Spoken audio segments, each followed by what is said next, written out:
To fix the error code 5-1 issue on your kitchen dishwasher, it's essential to understand what this code means.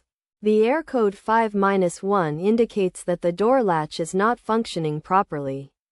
This issue can be caused by a defective door latch assembly or faulty wiring. To resolve this problem, start by checking the door latch.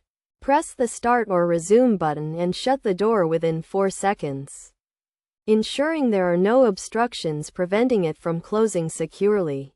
Then, start a cycle to see if the issue is resolved. If not, check the wiring by unplugging the dishwasher from the power outlet or turning off the circuit breaker. Use a screwdriver to disassemble the door and inspect the wire harness for signs of damaged wires, and reconnect any loose wires. If the wire harness appears worn out, it will need to be replaced to fix the door latch issue.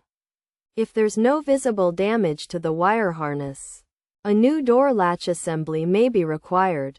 In this case, it's recommended to call a service engineer to replace the part, as the process can be lengthy and complicated for those without experience.